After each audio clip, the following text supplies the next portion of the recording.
जहां जहां चीन की नजर पड़ी वो देश बर्बाद हो गया। कुछ यही कहानी अब श्रीलंका जैसे देश की है।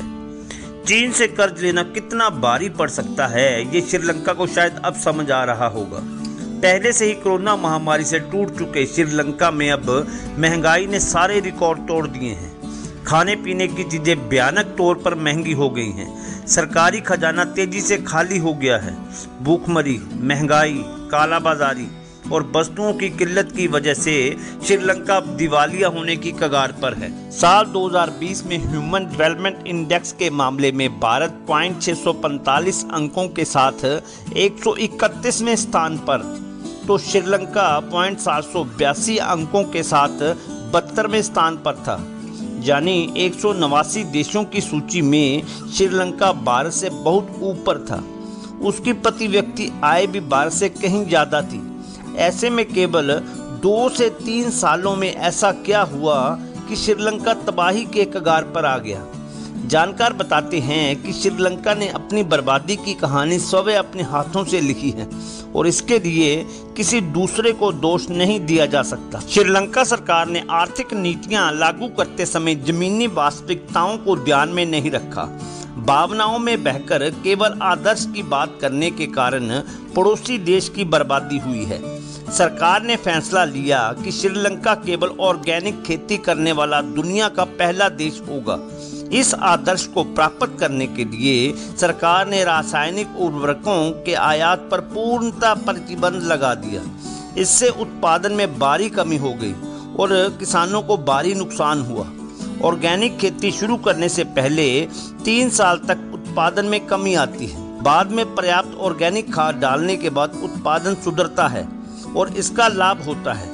लेकिन श्रीलंका ने अचानक ये फैसला लेकर अपने किसानों को नुकसान के गर्त में धकेल दिया।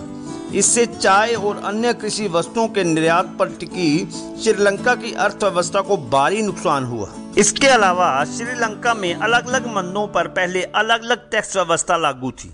आवश्यक वस्तुओं पर टैक्स की दर कम होने के साथ साथ ऊंची आय वालों पर 30% तक का टैक्स लगता था। लेकिन लोगों की नज़र में बेहतर होने के लिए सरकार ने टैक्स दरें घटाकर आधी कर दी। केवल 15% का टैक्स लेने से सरकार को प्रतिवर्ष 60,000 करोड़ रुपए का भारी नुकसान हुआ। अब आलम यह है कि श्रीलंका में अब हिंसक प्रदर्शन शुरू हो गए हैं। महंगाई की मार झेल रहे हजारों लोग सड़कों पर उतरकर सरकार के खिलाफ हिंसक प्रदर्शन कर रहे हैं। लोग राष्ट्रपति राजपक्षे की नीतियों को जिम्मेदार मान रहे हैं। राष्ट्रपति राजपक्षे के इस्तीफे की मांग को लेकर लोग हिंसक हो गए हैं। लोगों के भारी तादाद में सड़कों पर उतरने और हिंसक प्रदर्शन के मद्देनजर राष्ट्रपति राजपक्षे ने श्रीलंका में आपातकाल का ऐलान कर दिया है। आइए जानते हैं श्रीलंका की बर्बादी के 5 मुख्य कारण। चीन से $5 अरब का कर्ज। श्रीलंका की बर्बादी का सबसे बड़ा कारण चीन का कर्जा रहा है। चीन के कर्ज को चुकाते चुकाते श्रीलंका बदहाल हो गया। चीन का श्रीलंका पर करीब $5 अरब से अधिक कर्जा है। पिछले साल उसने देश में वित्तीय संकट से उबरने के लिए चीन से $1 अरब का कर्जा और लिया था। अगले 12 महीने में देश को घरेलू और विदेशी लोन के भुगतान के लिए करीब $7.3 अरब की जरूरत होगी। 2022 में श्रीलंका को $7 अरब से अधिक विदेशी ऋण चुकाना है।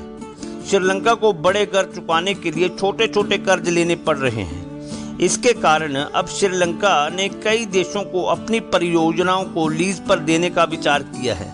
टूरिज्म का बंटाधार। श्रीलंका में सबसे अहम पर्यटन व्यवस्था थी जो कोरोना महामारी के चलते पूरी तरह से बर्बाद हो गई। कोरोना में दुनिया से कनेक्शन खत्म होने से लाखों लोग बर्बाद हो गए। बेरोजगारी चरम पर पहुंची और पर्यटन से जो रेवेन्यू आता था वे पूरी तरह बंद हो गया। आपको बता दें कि टूरिज्म इंडस्ट्री का देश के सकल घरेलू उत्पाद यानी जीडीपी में लगभग 10% का योगदान था। 2019 में कोलंबो में हुए सीरियल बम ब्लास्ट के बाद भी पर्यटन उद्योग को गहरा झटका लगा। कोरोना महामारी ने इसे इतना बढ़ा दिया कि इसे उबरना ही मुश्किल हो गया। इसका असर श्रीलंका की विदेशी मुद्रा आय पर पड़ा। इसके अलावा सरकारी आंकड़ों के अनुसार श्रीलंका में एफडीआई में भी बड़ी गिरावट दर्ज की गई। महंगाई ने तोड़े सारे रिकॉर्ड। देश के विदेशी मुद्रा संकट के बीच पेट्रोलियम की कीमतें आसमान को छू गई हैं। एक रिपोर्ट के मुताबिक श्रीलंका की सरकार के पास पेट्रोल और डीजल खरीदने के लिए विदेशी मुद्रा नहीं बची है, जिससे ये संकट और गहरा गया है। कुछ दिनों पहले श्रीलंका से ऐसी तस्वीरें आईं कि लोग पेट्रोल खरीदने के लिए पेट्रोल पंप पर टूट पड़े हैं। आलम यह था कि लोगों को कंट्रोल करने के लिए सेना लगानी पड़ी। हजारों लोग घंटों तक कतार में इंतजार करके तेल खरीद रहे हैं। देश में डॉलर की कमी ने सभी क्षेत्रों को प्रभावित किया है। सरकारी आंकड़ों के मुताबिक श्रीलंका में फरवरी में महंगाई 17.5% के रिकॉर्ड स्तर पर पहुंच गई, जो कि पूरे एशिया में सबसे ज़्यादा है। अमेरिकी डॉलर के मुकाबले श्रीलंकाई रुपया सिर्फ मार्च महीने में ही अब तक 45% टूट चुका है। 1 मार्च से अब तक श्रीलंका की मुद्रा डॉलर की तुलना में टूटकर 292.5 के सर्वकालिक निचले स्तर पर आ गई है। देश के प्रधानमंत्री महिंद्रा राजपक्षे की माने तो इस साल देश को 10 अरब डॉलर का व्यापारिक घाटा हो सकता है। वहीं दिवालिया होने की कगार पर पहुंच चुके श्रीलंका के हालात पर अंतर्राष्ट्रीय मुद्रा कोष ने कहा है कि देश की अर्थव्यवस्था के समक्ष चुनौतियां बढ़ रही हैं और सरकारी ऋण काफी उच्च स्तर पर पहुंच गया है। कोरोना महामारी ने की तबाही की शुरुआत। कर्ज, महंगाई, रुपए का टूटना और टूरिज्म तो प्रमुख कारण हैं ही श्रीलंका की तबाही के, लेकिन इस बर्बादी की शुरुआत कोरोना महामारी के साथ ही हो गई थी। करीब 2 साल तक श्रीलंका का सारा कामकाज ठप रहा।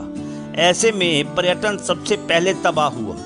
इस पर विदेशों से लिए कर्ज को चुकाने का दबाव, इन सब की वजह से महंगाई बढ़ गई और आज स्थिति यहाँ तक पहुँच गई है कि श्रीलंका कंगाल होने की हालात पर आ गया है।